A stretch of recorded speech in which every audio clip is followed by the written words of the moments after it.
Most beginners don't lose money investing. They just never actually start.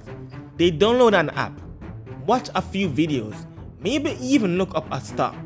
But the money they planned to invest gets used somewhere else before anything happens. Not because they changed their minds, but because there was no point where that money was separated and kept for investing. So the decision gets delayed, then repeated, and eventually it feels like investing is something you'll get to later. That pattern is more important than which stock you pick, because investing isn't blocked by lack of information. It's blocked by timing, when your money gets used, and what gets access to it first. If nothing changes there, then no strategy works. Before choosing anything to invest, there has to be money that isn't already assigned. Most income is already spoken for before it arrives. Fixed expenses, variable spending, and habits that repeat every month. Even with the intention to invest, there is no point where money is clearly set aside for it. That's the first constraint. Investing doesn't start with picking assets. It starts with creating a small gap between what comes in and what gets used. That gap doesn't need to be large. It just needs to exist consistently. For example, if all income is fully consumed, then every investing decision competes with everything else: rent, food, convenience spending. In that situation, investing will usually be postponed, not because it's difficult, but because everything else is already prioritized. Creating the gap changes that.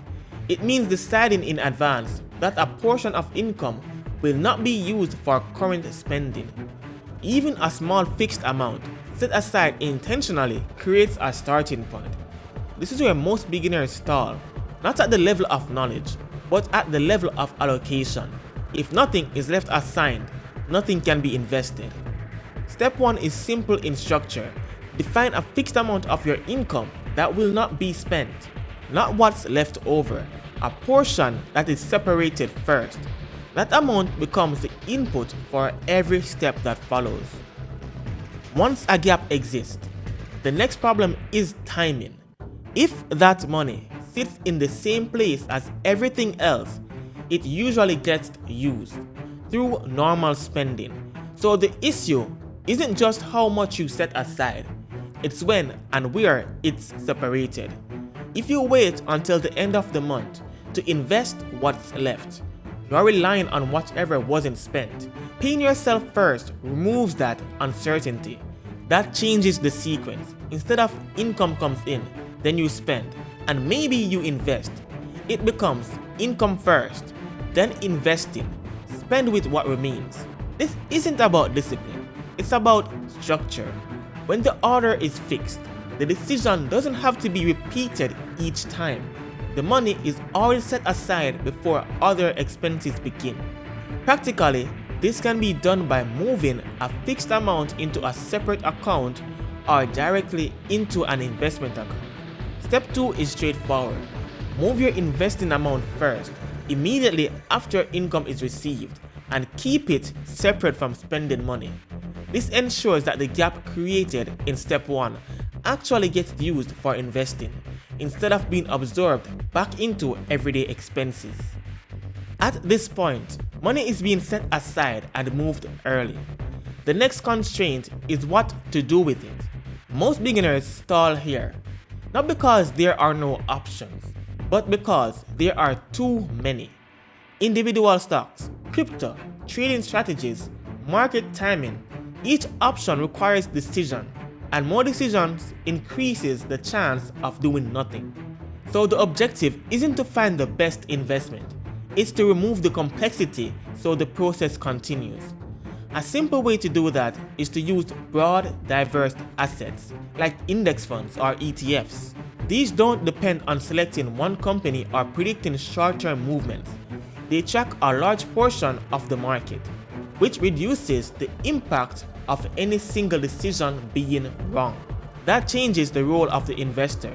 Instead of analyzing and choosing constantly, they are participating in overall market growth over time. This is important for beginners because consistency matters more than precision at this stage. Step 3 is choose a small number of diversified investments that don't require ongoing decisions. The goal isn't optimization, it's maintaining a system that you can repeat without friction. Even with money set aside and simple investments chosen, there's still one point where things can break, and that's execution. If investing depends on remembering to act each time, it becomes inconsistent. Not because the plan is unclear, but because it competes with everything else in your schedule. Automation removes that dependency. When transfers and investments happen automatically, the process continues without requiring attention. The money moves, gets invested, and compounds in the background. This shifts investing from a repeated decision to a fixed system. Instead of should I invest this month, it becomes it's already been done. This matters because consistency is what builds results over time. Missing contributions, even occasionally, reduces the overall outcome more than what most people expect. Practically, this means setting up an automation transfer from your main account into your investment account immediately after you get paid, an automation purchase into your chosen investment. Step 4 is automate both the movement of money and the investment itself, so the process continues without relying on memory or motivation. Once this is in place, investing is no longer something you try to do. It's something that happens on schedule. Once the system is running, a common interruption shows up: when to invest. Waiting for a better time usually delays contributions. Market prices move constantly, and without a clear rule, it's easy to pause and hold cash instead of investing it. That pause has a cost. While money sits uninvested, it isn't participating in growth. And since market movements are unpredictable in the short term, trying to choose the right entry point often leads to inconsistent actions rather than better outcomes. A fixed schedule avoids that. If investments happen at regular intervals, each time income is received, then timing decisions are no longer part of the process. Money is invested regardless of short-term contributions. Step 5 is invest on a consistent schedule instead of waiting for the right moment.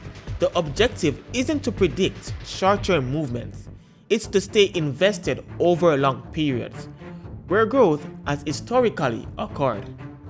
Once money is being invested consistently, costs start to matter. Every investment has some form of cost: management fees, trading fees, or spreads. These are usually small percentages, but they are applied repeatedly over time. That repetition is the issue. If a fund charges a higher fee, that cost is taken every year. Regardless of performance, over long periods, the difference between low cost and high cost options compounds in the same way returns do, but in the opposite direction. For example, two investments with the same performance, both different fees, will produce different outcomes over time, simply because more money is being removed from one of them. This doesn't require constant monitoring, it requires choosing correctly at the start. Broad index funds and ETFs are often structured with lower fees compared to actively managed funds. That makes them consistent with the goal of keeping the system simple and efficient. Step 6. Choose investments with low ongoing costs so more of your returns remain invested. The objective isn't to eliminate costs completely, it's to avoid unnecessary ones that reduce long-term growth. Once investments begin to generate returns, dividends, interest, or gains, the next decision is what happens to that money. If those returns are withdrawn or left idle, they stop contributing to growth. The original investment continues, but the additional value it creates doesn't. Reinvesting keeps the process continuous. When returns are automatically used to purchase more of the same investment, The total amount invested increases without adding new income. Future returns are then calculated on a larger base. This is how growth builds over time, not from a single increase, but from repeated investments. Without this step, the system still works, but at a slower rate. Most platforms allow dividends and contributions to be reinvested automatically, enabling that removes the need to make a decision each time a payment is received. Step 7 is reinvest all returns back into your investments, so the total amount continues to grow. The goal is to keep all generated value inside the system, where it can continue to contribute to future growth. Once the system is running, the main risk shifts from starting to stopping. Market prices don't move in a straight line. There will be periods where investment increases and periods where they decline. When value drops, it can feel like the process isn't working, even if the underlying system hasn't changed. That reaction often leads to one of two actions: pausing contributions, selling investments early. Both interrupt the process. If contributions stop during lower market periods, fewer shares are purchased when prices are reduced. If investments are sold during declines, losses are locked in instead of allowing time to recover. The system depends on continuation. When investments are made on fixed schedule, lower prices result in buying more units, and higher prices result in buying fewer. Over time, this balances out entry points without requiring decisions at each change. Step 8 is continue investing regardless of short-term market movements. The objective isn't to avoid fluctuations, it's to maintain the process through them so long-term growth remains intact. Step 9. Once the process is stable, growth depends on two inputs: how long you invest and how much you invest. Time runs automatically. Contribution size does not. Increasing contributions keeps the system aligned with your income. This doesn't require large jumps. Small periodic increases are enough. For example, when income rises, increase the fixed investing amount. When an expense is removed, direct that amount into investments. When spending is reduced, convert the difference into contributions. Each adjustment increases the amount entering the system without changing how it works. Over time, these increases have large impact than trying to optimize individual investments. Once everything is in place, money set aside, invested automatically, and growing, the final step is to maintain it, not by reacting to short-term performance, but by checking whether the structure is still working as intended. There are only a few things that need to be reviewed. 1. Are contributions happening on schedule?